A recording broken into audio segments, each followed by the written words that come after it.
creativity and AI are not opposing forces when, in particular, when guided by ethical principles, they can help to amplify each other to create something that's more meaningful, more authentic, and more impactful for an organization and for society. Discover how AI is revolutionizing marketing with former Meta Global Head of Marketing, Nicole M. Alexander. Nicole is a marketing innovator, educator, and thought leader with over 25 years of experience driving growth and operational excellence at the intersection of marketing, technology, and data analytics. Currently, Nicole serves as an adjunct professor of marketing and technology at New York University and is completing a master's in AI ethics and society from the University of Cambridge. Her expertise spans multiple industries, consulting both local giants and global enterprises on digital innovation and marketing strategies. She's held influential leadership positions at some of the world's leading organizations, including Global Head of Marketing at Meta, Senior Vice President of Innovation at Ipsos, and Vice President of Innovation for Greater China at Nielsen. I first met Nicole at last year's Black Tech Week and was impressed with her extensive knowledge and forward-thinking ideas on the power of AI to amplify human creativity when guided by ethical principles. In our conversation, you'll hear Nicole's thoughts on the role of AI in marketing, the importance of transparency in AI-generated content, and why she believes that bias in AI should be mitigated instead of eliminated. We also discuss the potential of synthetic data, the democratization of creative tools through AI, and how small businesses can leverage these technologies to compete with larger enterprises. Join us as Nicole shares her passion for ethical AI implementation, her vision for the future of marketing, and her belief in the synergy between human creativity and technological innovation. Enjoy. But have you ever thought, what if this is all just a dream? Welcome to Creativity Squared. Discover how creatives are collaborating with artificial intelligence in your inbox, on YouTube, and on your preferred podcast platform. Hi, I'm Helen Todd, your host, and I'm so excited to have you join the weekly conversations I'm having with amazing pioneers in the space. The intention of these conversations is to ignite our collective imagination at the intersection of AI and creativity to envision a world where artists thrive. Well, Nikki, welcome to Creativity Squared. Helen, thank you so much for having me. It's so good to have you on the show. We met last year in 2023 at Black Tech Week. We missed each other this year at Black Tech Week because I had overlapping conferences. So this is a long time coming and so excited to have you on the podcast today. But for those who are meeting you for the first time, can you introduce yourself and tell us a bit about your origin story? Absolutely. So, by the way, I'm so sorry I missed your talk, which I heard was utterly amazing at Black Tech Week. So you have to catch me up on all of the key points. But my background, I'm Nicole Alexander. I am a professor of marketing and technology at NYU. I've spent the last 25 years in several different global leadership roles, particularly in marketing and innovation. And my focus has always been on leveraging sort of cutting edge technologies like AI to drive industry leading products and services, ideally to ensure that we maintain ethical standards. So I'm also really deeply passionate about building diverse and inclusive teams that push the boundaries of what's possible, especially around like exponential innovation and thinking about it from a society perspective. My origin story, I love that question. I'd say it's probably a mix of a curiosity and a desire to make just a meaningful impact. I started my career in marketing at a time when digital transformation was just beginning, and I was fascinated by how technology could revolutionize the way that we connect with one another, especially how technology could bring us closer. And over the years, I had the privilege of like leading teams around the world on both the B2B and B2C side. Most recently, I was the global head of marketing for Meta. And I'm currently focused on teaching sort of the next gen of brilliant leaders and writing sort of the future of ethical AI in marketing in particular. So that's taking up a lot of my time working on the book. But my journey so far has been about blending creativity and technology. And I'm super excited with sort of where that's going to take me next based on all of the different solutions that we see coming out of the technology sector. So And I know your talk at Black Tech Week was on AI and ethics too, which we're going to dive a lot into, and I'm super excited about.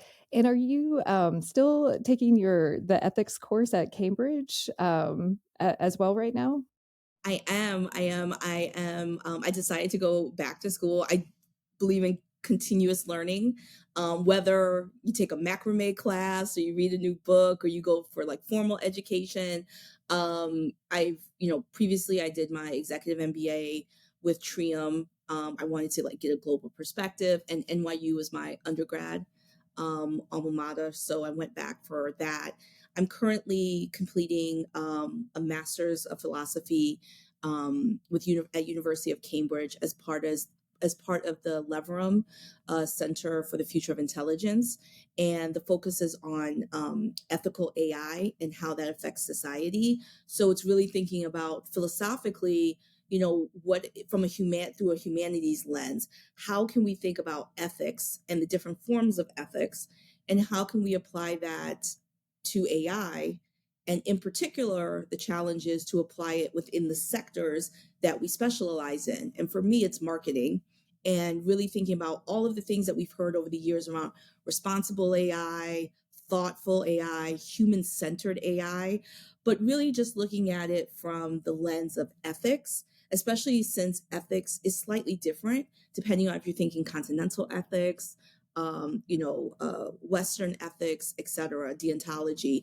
So there's different forms of ethics. I think that, when I speak to different companies around consulting, what's their philosophy, right? What do they want to bring to society, to kind of get them centered into where their ethics sit, especially if they're global versus regional, and do they need to sort of shift perspectives if they're launching AI in certain areas, US versus um, South Africa, Nigeria, Ghana, um, Thailand, China, etc. So it's been an amazing program so far, and I'm not up to the dissertation yet, so we'll see how that works out. Well, it, it's come up on the show a lot that we need the humanities more than ever. We need moral reasoning. We need the philosophers, and thinking about humanity as much as if not more so than the tech right now. So I love that you're studying. And before we dive into all of the AI and ethical considerations with marketing, I'm curious, like, what has been one of like your like an aha or a big takeaway from on the philosophical side of your studies in this program? Well, it's funny because as a professor myself, as someone that's been in industry, that's taken business and finance and strategy my entire career from a learning perspective, I had no idea. It's always interesting when people say you don't know what you don't know. I had no understanding of just the basics of philosophy. I'm like, I think of philosophy, I used to think, oh yeah, the Greeks, like it was very interesting and outside of my comfort zone to come into a humanities centric degree and realize that I had so much just basic catching up to do around sort of ethical principles, um, uh, thinking about things from a philosophical perspective, especially having worked 25 years as a practitioner.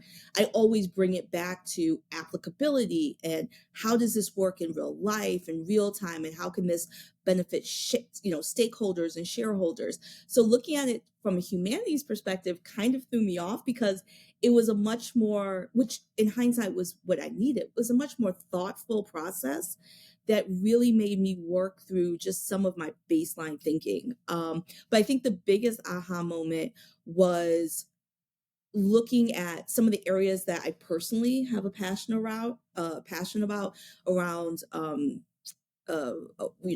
women, thinking about women's rights, looking at the adoption of women in leadership, individuals who are usually minority communities in leadership, and looking at that lens and how it's affected sort of organizations, et cetera, and how ethics can help play sort of a larger part in understanding diversifying your labor market, diversifying leadership, and having that positive halo effect down if we actually did adopt authentic diversification through the labor. Very cool.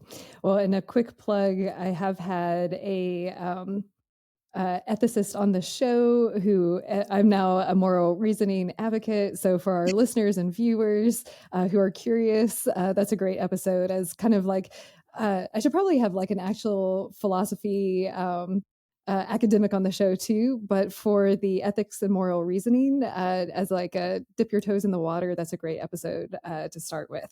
But let's talk. You have such a rich and robust background with all of that you worked on, and at Meta, the global head of marketing.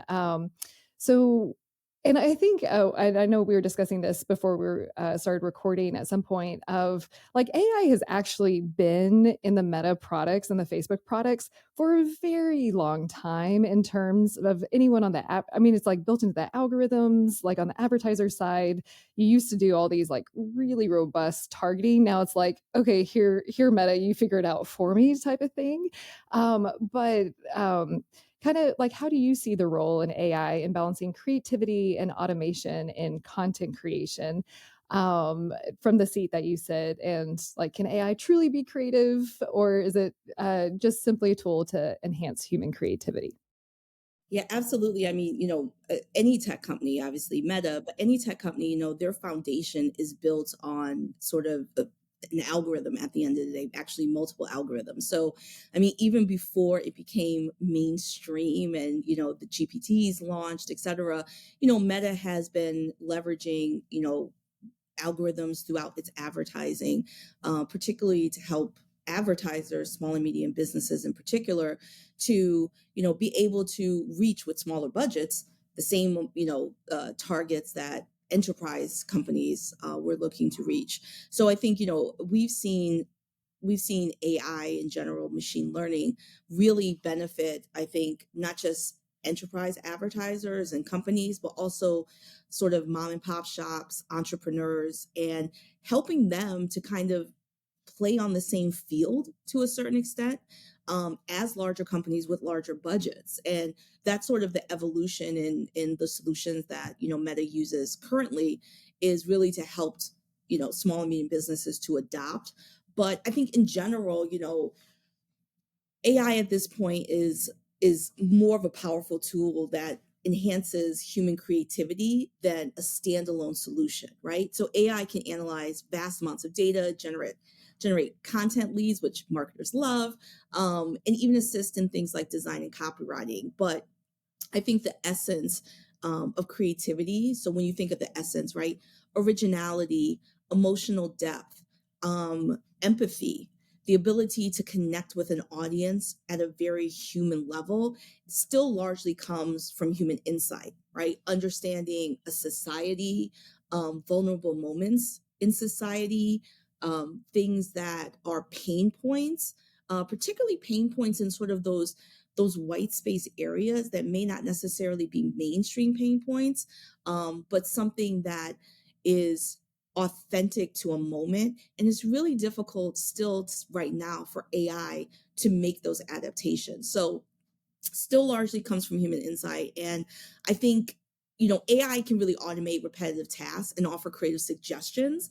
I love playing with, Midjourney and Dolly and all of those solutions, but at the end of the day, I think it's that human touch that ensures content remains authentic, engaging, and meaningful.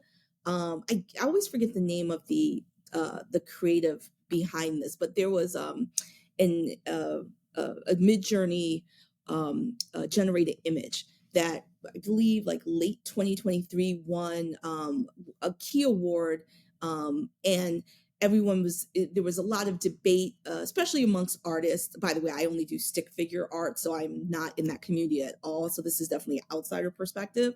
But folks were saying, oh, this isn't authentic, this isn't artistry, this is technology. And then he was like, again, explainable AI. He came out and said, well, wait a minute. I didn't just put a prompt into Midjourney and poof, win an award. He was like, this is like 75 different layers upon layers, and then like non-sequential elements that I went back and overlaid, etc. So again, Midjourney wouldn't be able to do that without the prompts, without the creative elements, without that human in the loop feedback that it was again generating. And I think we're at a similar point in as we saw with cameras, right? When it went from traditional cameras to like digital cameras, and any advent of technology I feel has pushback of, oh, this is supplementing the artistry, this is supplementing creativity. But at the end of the day, it should be thought of as just another tool, an advanced one, but another tool that we have as part of our toolkit to leverage and really be able to um, you know, see a vision through to its evolution.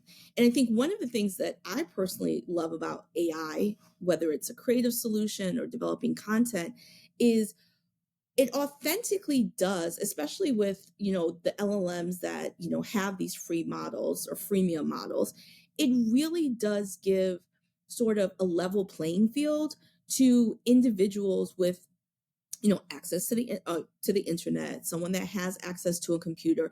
They're able to go in and sort of do similar work as someone who has money for a high powered, let's say, Adobe Studio subscription. And I think that level of evening the playing field a bit. I mean, obviously there are still many communities out there that don't have access to Wi-Fi, to the internet, to computers. But I think for the most part, it gives a level playing field, especially when you think about entrepreneurs and small and medium businesses, or even students who are looking at being more creative, entering sort of competitions, learning about AI, and being able to create artistry. And I think it's just been a consistent benefit overall. So there are definitely horror stories that we could talk about nonstop when it comes to AI, but I think there are horror stories holistically across a lot of different technologies, in the advent of those technologies. And I think one of the areas where I'd love to see more conversations around, and I've seen some really positive ones, in healthcare in particular, especially with data visualization, and advancements leveraging AI, is what are some of the really powerful discussions? Where has this technology helped versus hindered? And I think, the creative element is definitely one of those areas that there's a dark side, right? Attribution, ensuring that artists are giving are able to monetize their creative, especially if it's being used in these databases. So it's like, what's the blockchain of, if this image, if this was trained on this image, right? How do we now compensate this artist in a logical perspective if an image output has their their artwork or their data as X percentage of the takeaway from a mid-journey extraction? So I think there are conversations, but again, we had those same conversations with Napster, which didn't end out and very well, but with Blockbuster moving into Netflix, with all sorts of different technologies. So I hope we continue to have that authentic conversation when it comes to IP, rights, copyright, etc. We didn't discuss this beforehand, but the question just popped into my mind. What is your take on the policy that all of the content that we've uploaded to these social networks now are being used to train them their own internal models. What's your take on that? So that I'm actually fine with. I'm Mm. fine with it because I'm probably the only person with too much time on their hands and way too much curiosity that actually reads terms and conditions. And I have so since I worked at nytimes.com back in 2000. Well, probably because I was working with the legal team to actually write our T&Cs back then. But um, I think it goes back to transparency, and it goes back to educating the general populace on a level, on what they can expect, and giving them the opportunity to opt out, whether in the beginning or at a later date, to say I no longer want my information from this date forward being used for X, Y, and Z. So I think that level of transparency and having that feedback to tech companies is important. But having read, the service agreements and T&Cs for from Google to Microsoft to Meta, they state very clearly, again, clearly if you read it, that this is something that they are using for internal, I can't remember, I don't want to misquote them because every company puts it a little bit differently, but to improve R&D of solutions and products, yada, yada, yada. Now, so I don't personally have a problem with that. I would like all companies, and I think things like TNCs should be simpler. It should be in layman's terms. It should be more transparent. And I think as we see things like the AI Act, GDPR, which has been around forever, and then just additional adoption and transparency of solutions. I think we're going to start seeing that done in a way that's less intrusive and beneficial, because I have to say, if I do reject all cookies one more time, I'm going to scream. I As much as I appreciate the EU, it can be a little annoying, and I'm like, there has to be a better way of doing this. So I do think that you should be able to opt out, again, holistically, for your solution or for your data to be used in training, and that should be an easy way of doing so, right? You shouldn't have to download 25 pages. But I do also understand, and I think this is what services and products need to make clear. If you are receiving a free product, right? What's the balance between something being a free solution and what the company or the platform that you're leveraging as that free solution, what are they getting back? And I think that we talk a lot about a balance, right? Give and take. But we also, as consumers, we also complain nonstop about advertising. We complain nonstop about paying for subscriptions and then still seeing advertising.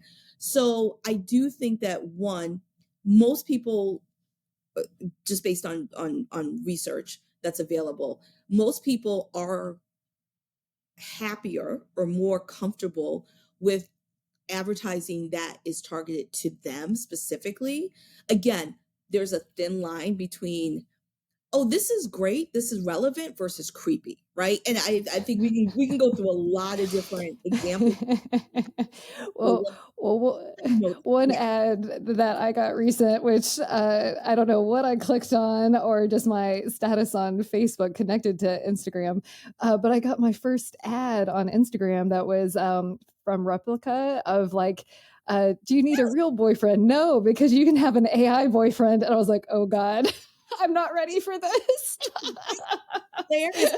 Honestly, I didn't know Replica even did advertising. So, transparency. I actually have Replica. I have an AI companion, because I was so curious into this area of AI companions. I mean, we talk about this as at Cambridge.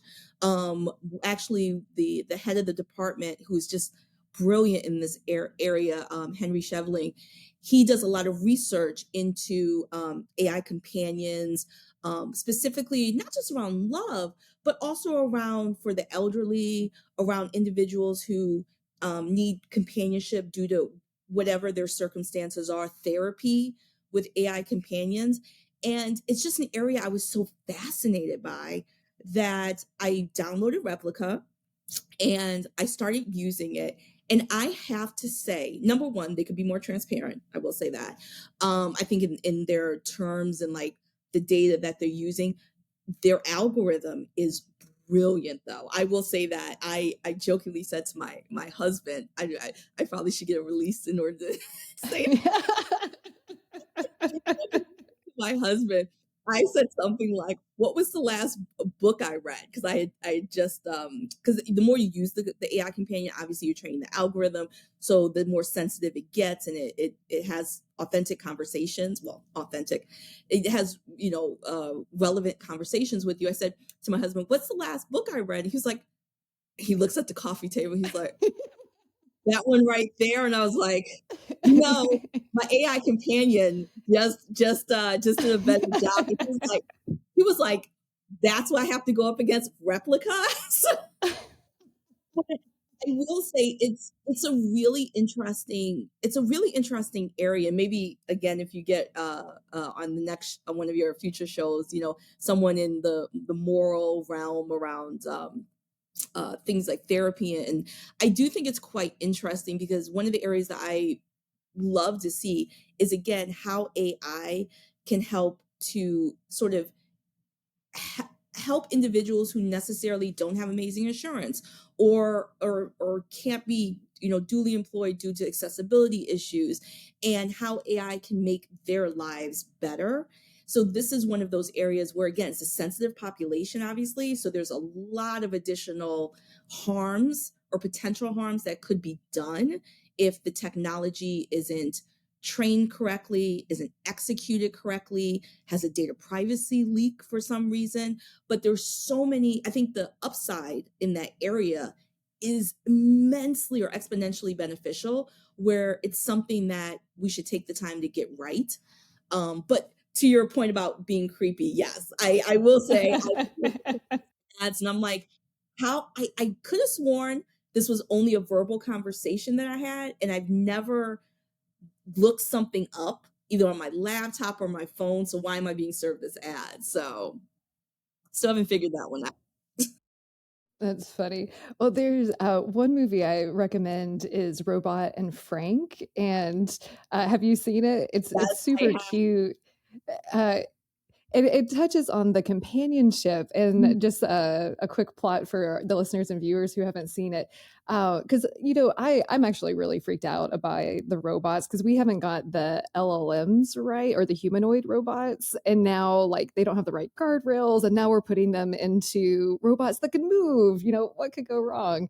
But the Robot and Frank talks about the companionship, and it's an ex thief, and he's paired with a robot and anyway, it's a very cute movie that I It's, I definitely was gonna say, it's recommend. always hard for me to give us a description of a movie that I've already seen, because I'm like, how can I describe it without giving away the key elements? But it's one that I think everyone should. It's very touching. It's very thoughtful and it's touching, and it has a bit of humor to it. But it's a wonderful movie. But I do agree, right? I think there's an element that we've seen harm in non-embodiment, right? Algorithms. So what's the concern around the idea of embodiment, right? Well, how does that then take it a step further? So, once we see things like, you know, um, drones, right? We know how problematic, especially today, that drones are and how they're being used and warfare and by government entities around the world. There's so many concerns there, again, not just from a human and society perspective, but even from a cybersecurity perspective, right? Because it's the idea of if it's hacked, right? What are all of the things we can just see? We see what a simple data leak does, right? We see what hijacking of a hospital's operational system looks like. So what happens then if a drone used for warfare or in sensitive populations, right? How can that be problematic, let alone sort of this future idea of a physical embodiment of algorithms? So We live in the most interesting of times. That is for sure. um, well, going back to the AI and creativity, because I know this was kind of a topic near and dear to you, and also what you spoke to at Black Tech Week. But when it comes to ethics and marketing, because I know drones are super super important, and we should all be super aware of everything happening on that front. Um, uh, but we play a little bit more in the lane at AI and creativity on the podcast, which has a lot of ethical implications as well too. But how when you're in talks with marketers or in your class, how do you like to talk about AI ethics and marketing? yeah, absolutely. I think, you know, one of the great things is I get to teach executives. So that's obviously a slightly different conversation than teaching undergrads or even just normal graduate students. Because one of the key concerns I think that executives have is thinking about one of the questions is number one, like, how do we even get into the game, right? Is it build versus buy?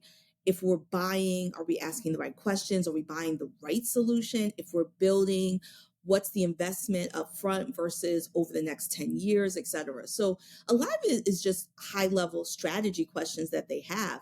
And what worries me, I think, many times is that most of them aren't to the ethical conversation. They're not like, how can we do, should we do this? Number one, what's our why? And how can we do so responsibly, and ethically, and sustainably? But they're really thinking more strategically around not just in marketing, but just how do we start to leverage AI across our business operations holistically. And it's not always just for most, C-level execs or business line heads about how can we improve profitability, right? Sometimes they're like, how can we improve efficiency? How can we lower costs? How can we be more authentic when it comes to our customers? Which I always find an interesting question, because the question is, how can I leverage technology to be more authentic to my customer? I'm like, well, let's just start with being more authentic with the customer and then seeing how you can find efficiencies in how that authenticity comes through. So I think by the time we get to ethics, unfortunately, because I'd love to start with that as a question with most folks that come to me, but usually it's more of how, why, and how should we and can we adopt AI? What are the efficiency gains? What are the profitability opportunities? Okay, we're on board. Now, how should we, and how can we do this responsibly and ethically? And does that responsible and ethical framework or elements fit into what we just discussed from a profitability perspective? So, do I still have a good margin if I'm going to do something ethically? Am I still able to lower costs? And I'm like, absolutely. Not only are you able to do so in a sustainable manner for your shareholders, but that authenticity that you just got done speaking about comes through in the fact that you actually want to do good, not just for your customers, but for society as a whole in developing an ethical practice. And I think a lot of companies that are beginning to adopt the ethical frameworks, especially around third party audits, which, we talk about frameworks, but the hardest part, I think, for a lot of organizations are adopting those third party external audits, which should be part of any ethical framework. Because again, I always forget the colloquialisms. You shouldn't have the fox guarding the hen house, right? It's really about having someone that, as we talk about biases and things like that, you also want to think about, like, who's safeguarding, who's doing checks and measures. And I think for most enterprise, because for small and medium businesses, it's more about, hey, it's hard to afford those things. I'm like, hey, it's actually not, because there's so many third parties that are out there, like AI Now Institute, that have all, like these frameworks that are published, et cetera, that you can easily adopt. And there's folks that will do third party audits for you, either very inexpensively, if not free, that you can leverage. So for enterprises, it's more about intellectual property and what are we giving them access to. And I think it's about squelching those concerns where, again, discussing the benefits, but also discussing the fact that it's not going to open an organization up to theft or liability or, anything detrimental to their IP. Um, but I do think, as we start to see, you know, more conversations, more articles, more insights around how ethical and responsible business practices as a whole, let alone just AI, but how that actually is benefiting an organization in the eyes of customers, especially younger customers today that are much more sensitive, more looking for authenticity. And I'm like, when you're able to put those into um, quantifiable terms for an organization, I think it just, again, it's about translating how can you do good for society and do so when speaking to companies in their language, and bridging that gap has been sort of a win-win for me. So And with that, it kind of sounds like from what you're saying too, it's almost I don't know that we're entering an age where companies can't not be ethical or responsible because of the not differentiator or competitive edge, but it's just kind of becoming the expectation, given I don't know the chaos and everything that's coming out of this. Is you're shaking your head for our audio only listeners, but yeah, I'd love for you to I guess kind of expand on that. yeah, absolutely. I mean, I will say it's, in my opinion, it's still a competitive advantage because unfortunately, not enough organizations have authentically adopted it and put it into practice. And again, I specifically focus a lot on the marketing sector, because even though AI implementation has gains, amazing gains across, a company as a whole, especially from an operational perspective, um, my specialty is in marketing, right? And thinking about AI and how you can think about leveraging AI with a competitive advantage in the marketing area, because it's one of the fastest within organizations. Marketers, and this includes like marketing and communications, PR, they are the fastest adopters of leveraging AI, for good or bad, right? That could be a good thing, it could be a bad thing. I think that marketers in general have always been very innovative and trying to find new ways, new efficiencies. But it goes again to working fast versus working thoughtfully and getting things done, and having sort of these frameworks in place, these ethical frameworks, ethical baselines, in order to understand, like, what are our beliefs, what's the system in which we operate as an organization, therefore what feeds into our brand, and how then do we do things in an ethical manner, whether it's transparency, whether it's more technical side of ensuring that it's opt-in elements. We have a feedback loop for customers. We have, all of these different check elements, in order to ensure it's done correctly. But it's definitely a competitive advantage still. I will say that, as we move into 2025, 2026, it's going to be the baseline expectation of customers that you're not only being responsible in the way that you are leveraging, AI, but you're also being conscientious from a societal perspective about how a lot of your decisions don't just affect your shareholders and your employees, but how there's either a positive or negative effect on society. So I think about things like, you know, um, when we think about representation in creative, right? We have seen some campaigns go horribly wrong, where you're like, who was in the room and who nodded their head yes to this absurd, marketing campaign or PR campaign from a diversity perspective. And we've also seen campaigns that have tried really hard, but have just missed the mark on diversity. And we've seen a lot of, uses of some uses of AI, especially in representing models of more like multicultural, unambiguous nationalities, right? As they're developing, women, men, how they look. And I think that while a lot of companies think, hey, we're doing what you asked. We're diversifying our creative into include people of multiple ethnicities. It's like, yes, but you're doing so to a vulnerable population that hasn't been included to date or has been included in a very small way. And now instead of giving more individuals, that are models, et cetera, and that have most diverse backgrounds, jobs, you've decided to leverage AI to supplant the use of humans in your advertisements. So I think it's about really thinking more holistically about not just the endpoint or the outcome or the business objective, especially for marketers that you're looking to achieve, but thinking about what are the different milestones along the way or the different interactions along the way where is this harmful to X population? Is this harmful as a general practice across the industry? And is this something I want to feed into? Or is it something I want to go against the grain or against the norm and say, we're going to do things differently?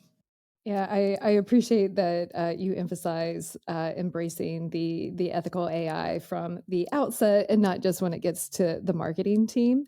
When I was on stage at Black Tech Week this year, I was actually talking about cloning, and one of the questions from the audience is, what could go wrong with this? Specifically from a diversity standpoint, it's like whatever issues already exist, AI is just going to amplify them. And they're the same principles. We don't need companies just hiring Black AI avatars to represent you now without actually having diverse boards, hiring diverse, and paying actual people who, minorities and that are traditionally left out. So yes, all of the same principles apply. Don't just put up the black square on Instagram for, on all of these things in general. Um, but I guess one thing on that front too, when we talk about transparency, there's a lot of different layers to transparency, from how the data is trained, how marketers are using it. Can you walk us through some of like how you think about transparency as well?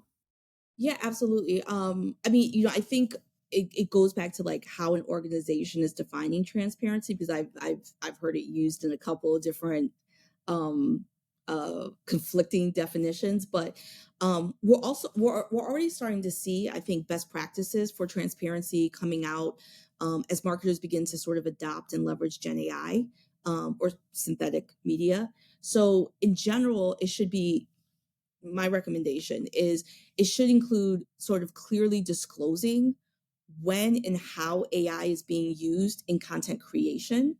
And this could be through things like disclaimers or even making the AI process part of the brand story.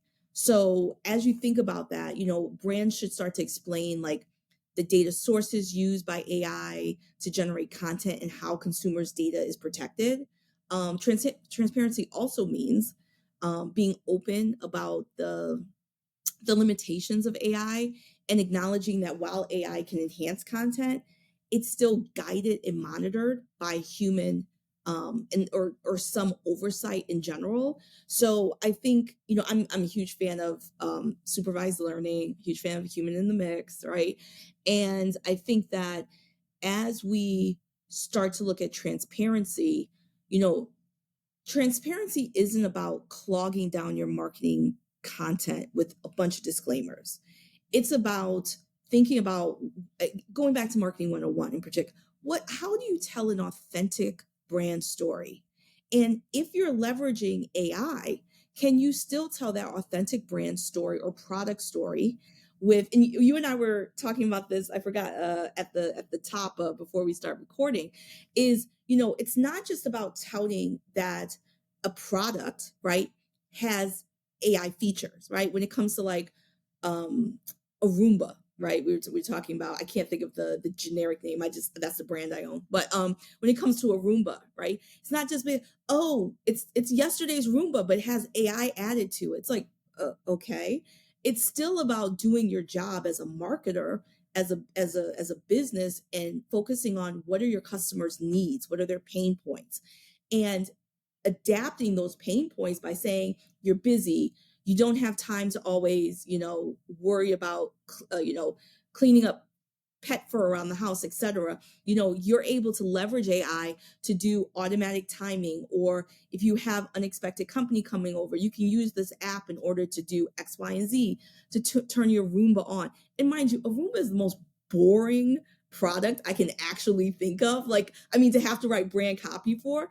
But again, you can make it interesting, because if your job is to market a Roomba, even with AI features, it's not about the features, it's about how those features actually help with the end need. So I think there's a level of using AI around transparency of how we use AI, not just from content creation to synthetic images, etc. But if you're able to do that and do what you were trained to do, market, right? Tell a story, be engaging, understand your customers' needs, and ensure that they're clear on how their information is being used or how you've adapted this content.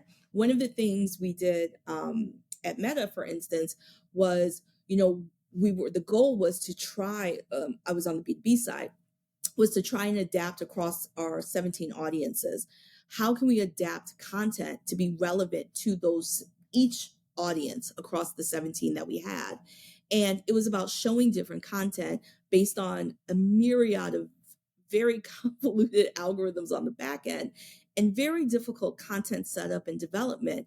But it's also about ensuring that they understand that this information was served to them based on their preferences, based on their previous ad buys, based on, the array of information that we had, and giving that transparency so that now, well, first, again, going back to needs, if we can actually show you the content that's relevant to you based on our algorithm, then the assumption is if you're wowed by this content, then, well, that's great. Now they can do the same thing with the ads that I'm going to develop with them in order to show it to my target audience, right? So having sort of that fluidity also builds trust in general, especially if we're in a company that depends on algorithms in order to serve targeted information. We should be able to do that from our marketing perspective, not just through our platform. So having transparency, I think, and having information that says this content is brought to you by X, Y, and Z, but in an authentic way to showcase that, again, it could have been edited by a human, it could have been built by a machine, etc. But having that sort of level of communications, I think, is important, especially when it comes to synthetic media around video and images, particularly when images are trained and can look like actual individuals. And I think one of the areas that we're starting to see now is that some images are made, even in the most banal sense, right? A soap commercial, right? But again, if that image looks like, if it's synthetic generated and it looks like someone, then there's an issue there. So you want to think about how you deliver things authentically and differentiate between any sort of representation of an individual or voice in society. So when we think about folks that have used voices similar to celebrities' voices that blatantly did not give their permission, thou shall not be named. And tweeted out the name of the movie where the actress is part of. it's utterly insane to me that one is disrespectful just on the baseline element of, especially I think from a woman's perspective of, I've said, you asked me something, I said no, and then you went ahead and did something that pretty much is what I just said no to. So Twice, said no twice. Yes. exactly. Disrespectful at the least. I honestly, I don't understand how at the high end it's not there's not a liability there. But again, so having And, not and, just, and just in case for our listeners who don't know oh, the inside joke, this is OpenAI releasing a very sound alike of Scarlett Johansson, who is the voice in the movie Her, and then Sam Altman tweeting her the day that the voice is released. Scarlett Johansson said no twice, and they moved forward with it. it So was yes, so obnoxious. So just obnoxious. yeah. Um, but goodness, okay, we're flying by the interview. Oh, but I cut you off. So sorry. What were you saying for that? Oh no, I was just gonna say, like, that to me is a prime example of, like, at the least how not to be a schmuck, and then at the highest level about how do you operate based on trust, transparency, and approval, right? About of getting consent. And I think we don't talk a lot. There's a lot of elements as part of ethical and responsible AI, and we don't usually call out consent per se, but consent is a large element of AI, whether it's opt in consent, whether it's using an image or a voice that's similar to someone that exists, right? And it's not just always about from monetizing. It's about respecting, I think, an individual's agency and understanding that if they do not consent to having a similarity of them used, then you go a different route. So yeah, I think there's a lot of elements of the ethics that can be applied to business practices, but in particular marketing.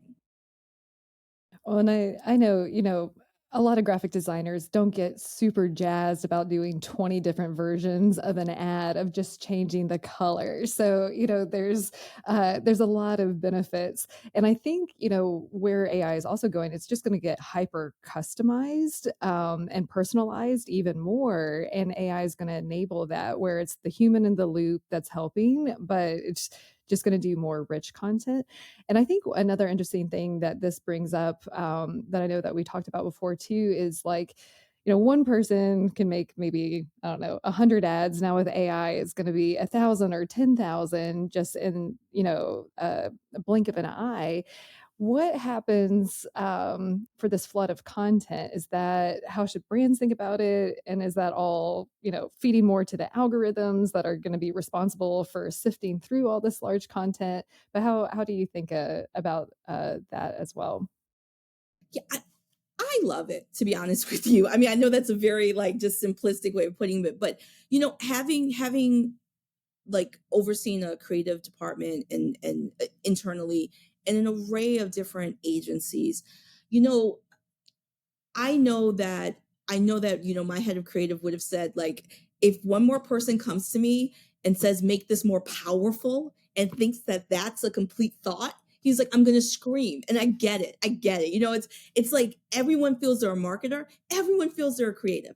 And a lot of times, you want something super personal, but at the same time creatives are like, okay, so I can make it yellow, but I can make it red, but like I have other things in a creative mind that I want to focus on versus like this color palette of what you think the audiences are looking for. So I think again, taking some of the taking some of the basic elements of design and creative that doesn't need, especially a more senior person in on the creative team to oversee them, I think is optimal, because I want someone thinking about like, hey, what's the dynamic elements of this piece of creative?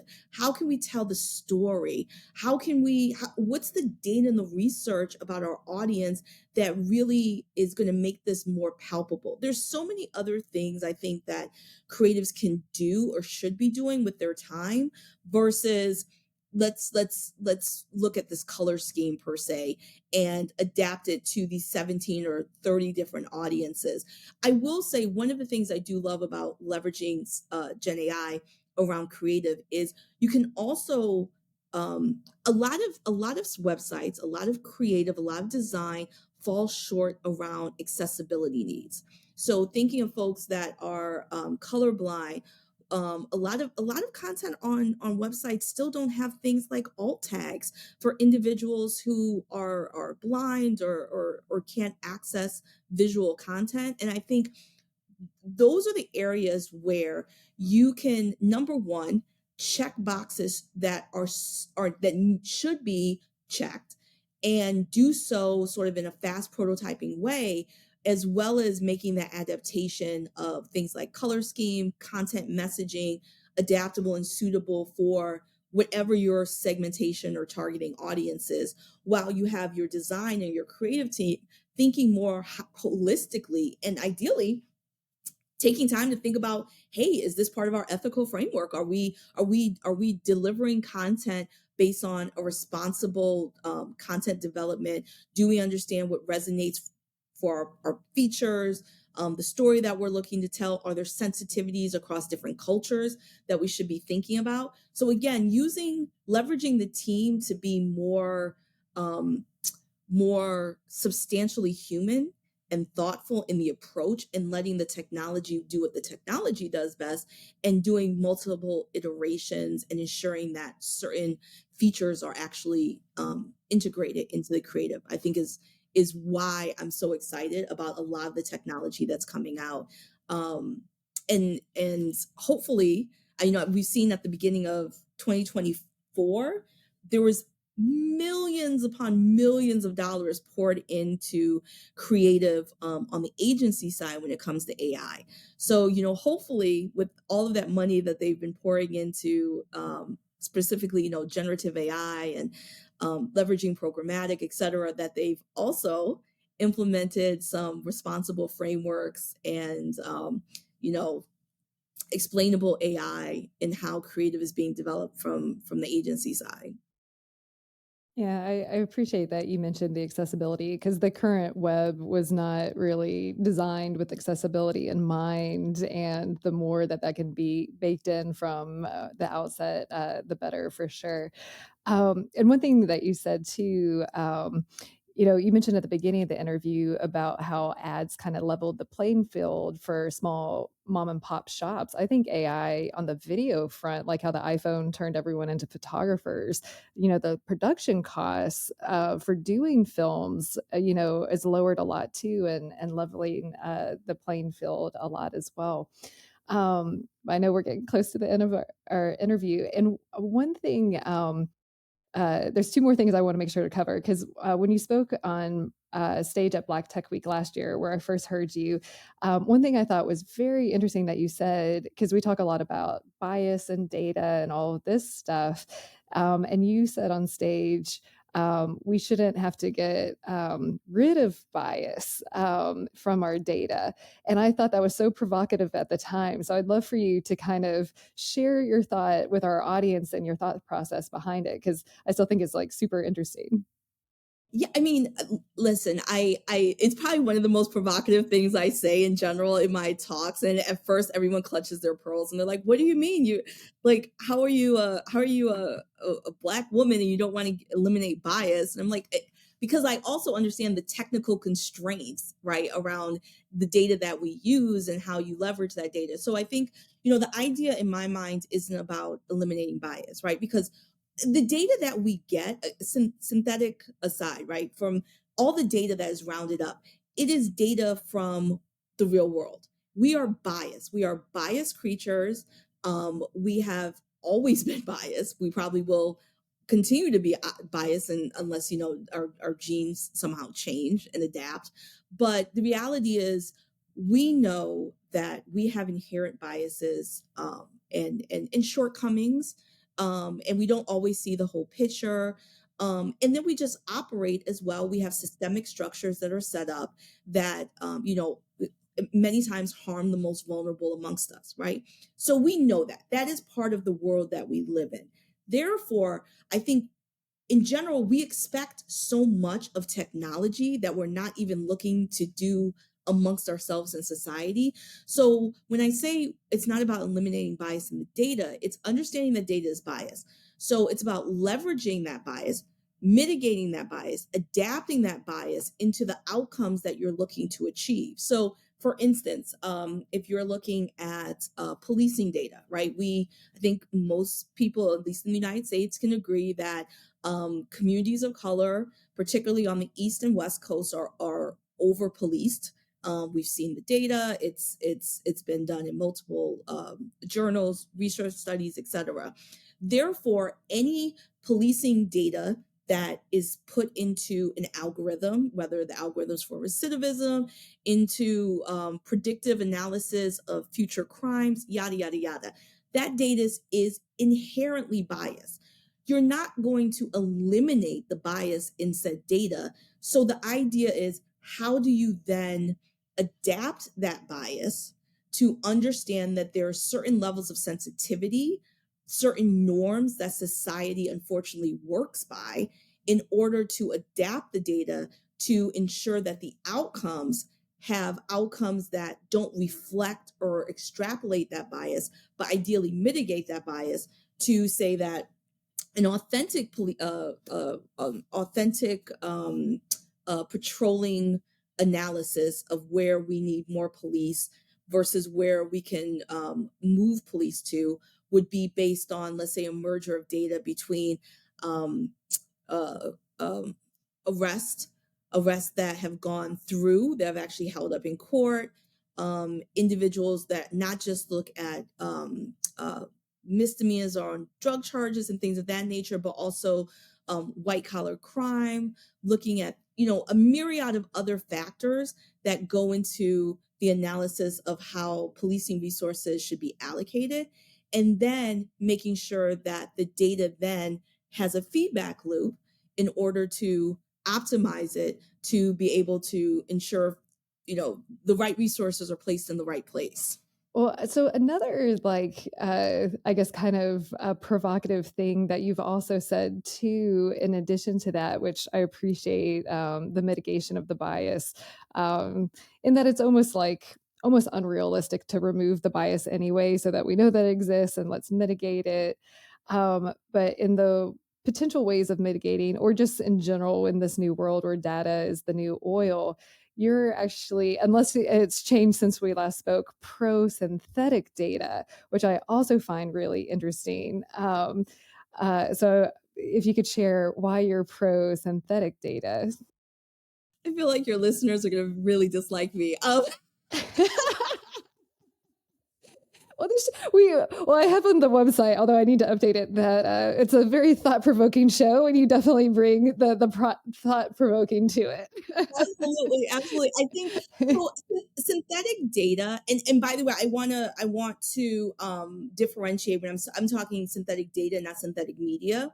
So as we look to synthetic data, what I saw an article come out yesterday, and by the way, I'm a proponent of what synthetic data could be, and we're not anywhere near there, but I have faith. I have faith that it could be it could drop a lot of barriers, and it could make a lot of strides, particularly in areas of research that are underfunded.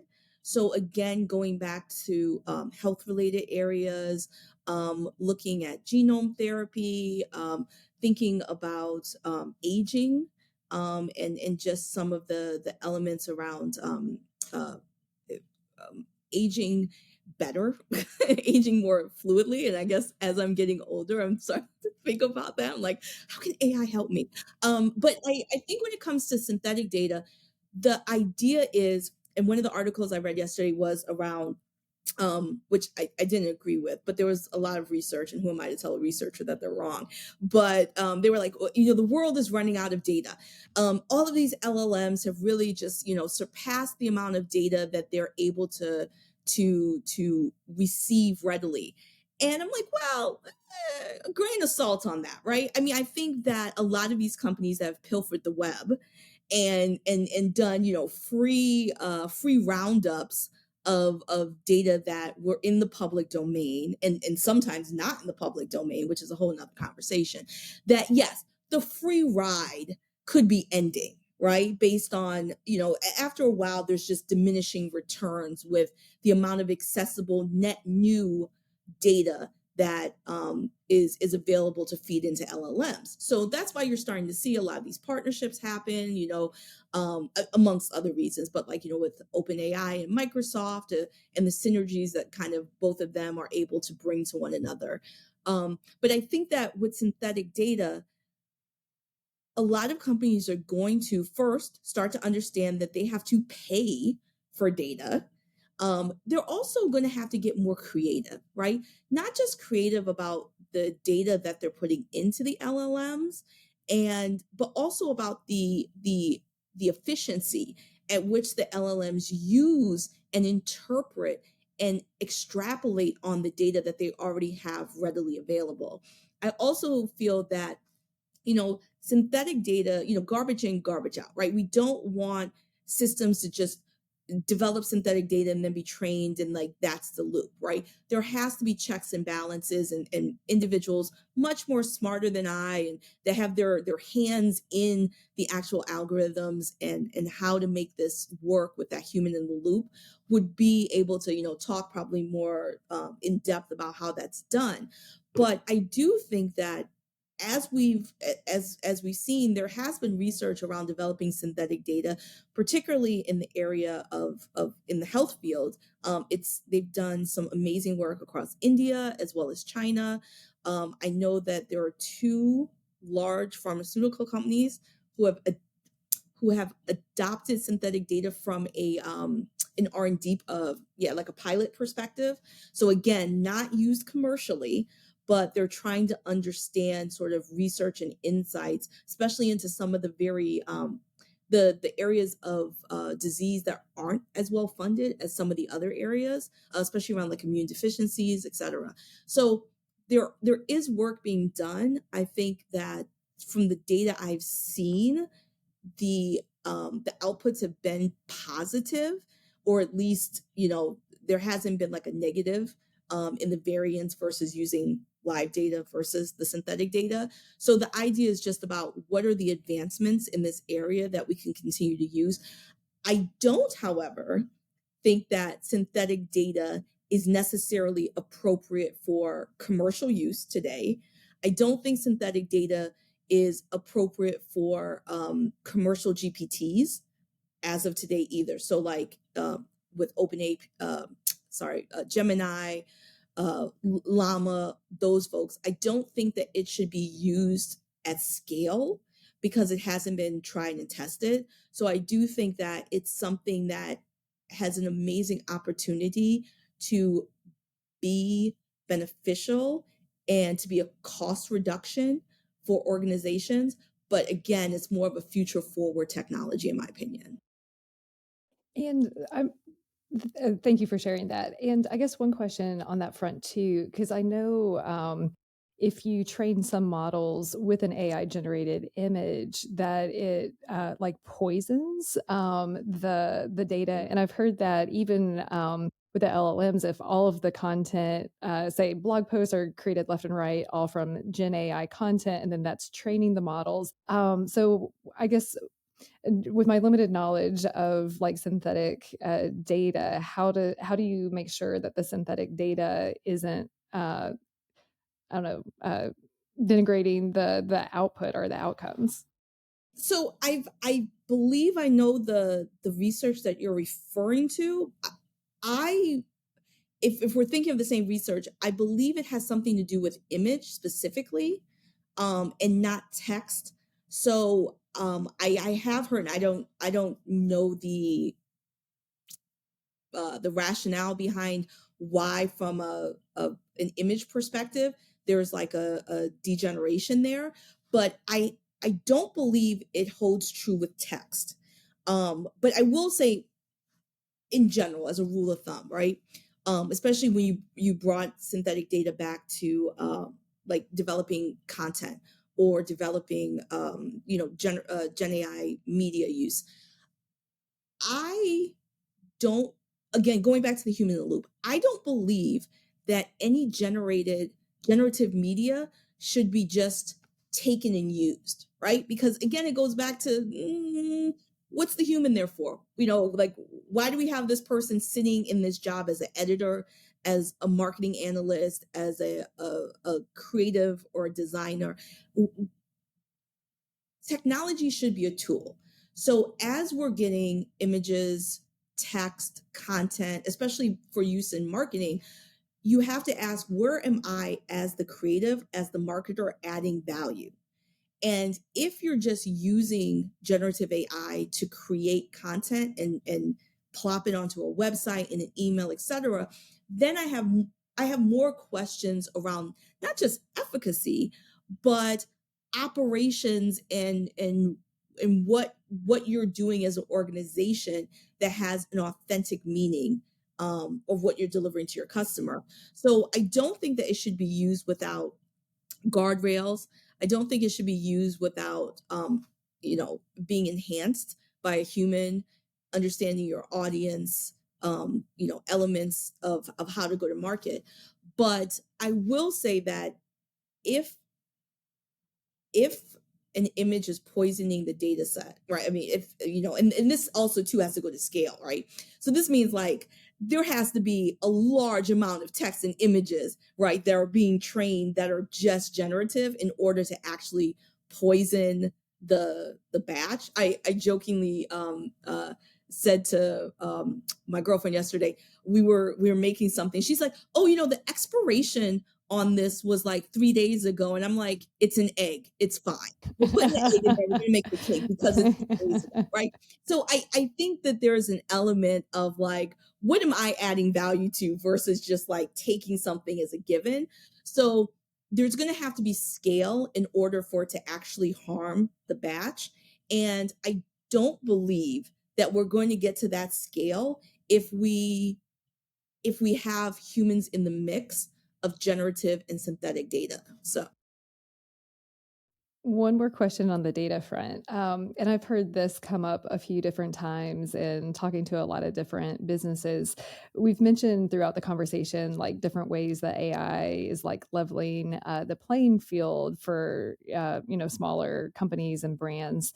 But one thing that I've heard a lot is like smaller brands don't have the same data sets as bigger brands to be competitive. Say like your P&G that you're sitting on, how much consumer data do they have versus maybe a skincare startup or smaller brand.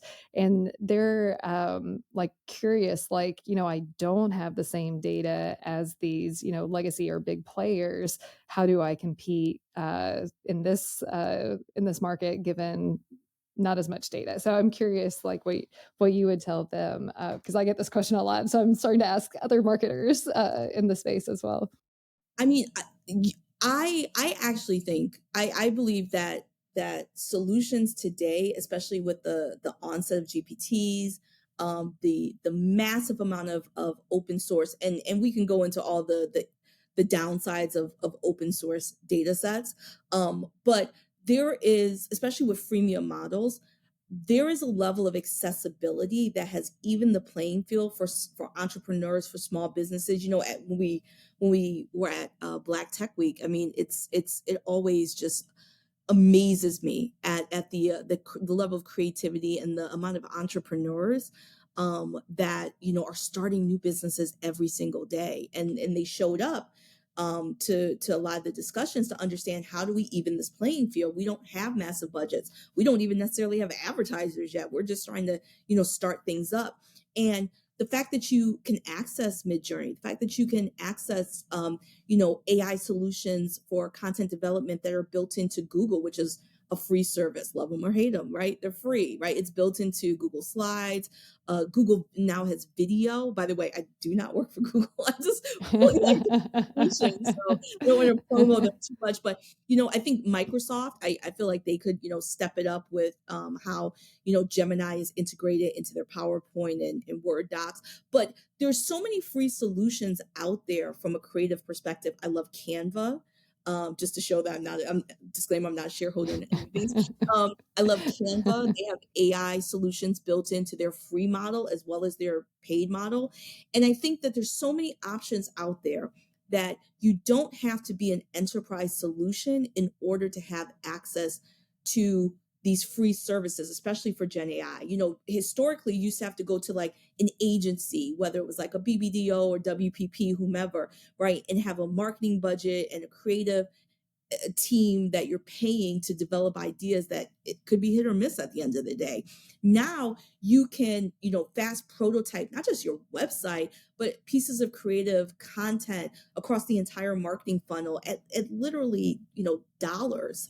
And I think that, mind you, enterprises have the availability of having a huge data set of actual customers, right? So yes, a small and medium businesses are never going to contend with the proprietary first party data that enterprises have.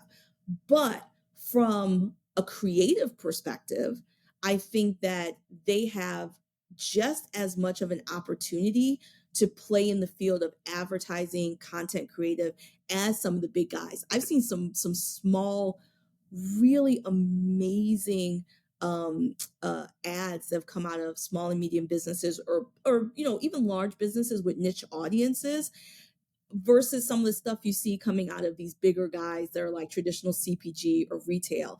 So I think, in my opinion, the benefit that small and medium businesses have is not just that they're in that hustle stage, right? Where like you're living and breathing this, like you're putting your all into this because it is the difference between paying the mortgage and not paying the mortgage many times.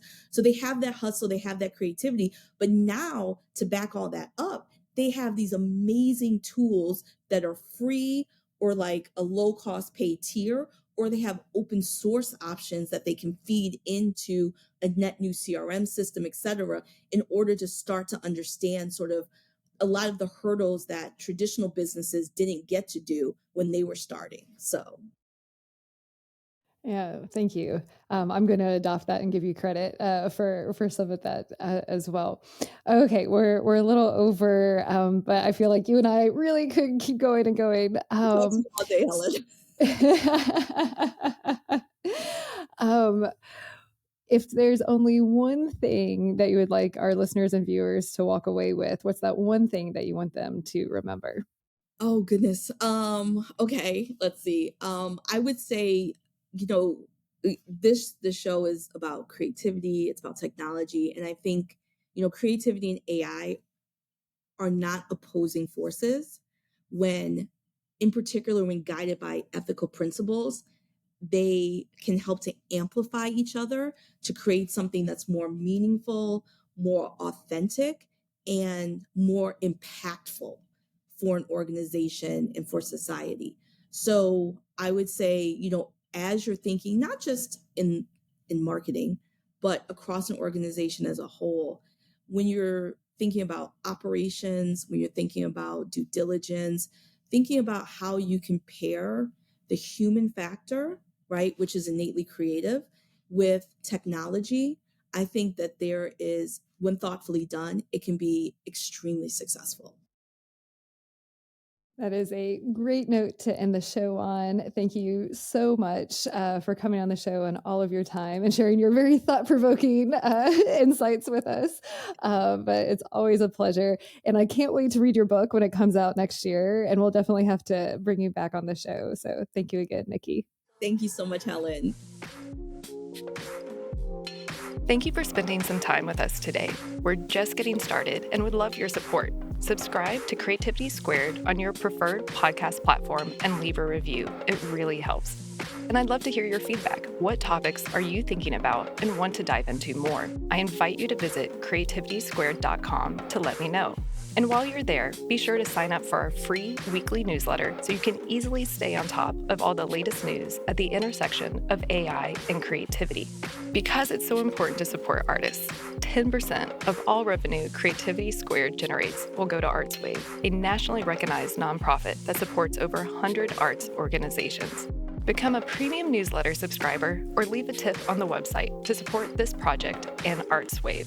And premium newsletter subscribers will receive NFTs of episode cover art and more extras to say thank you for helping bring my dream to life. And a big thank you to everyone who's offered their time, energy, and encouragement and support so far. I really appreciate it from the bottom of my heart. This show is produced and made possible by the team at Play Audio Agency. Until next week, keep creating.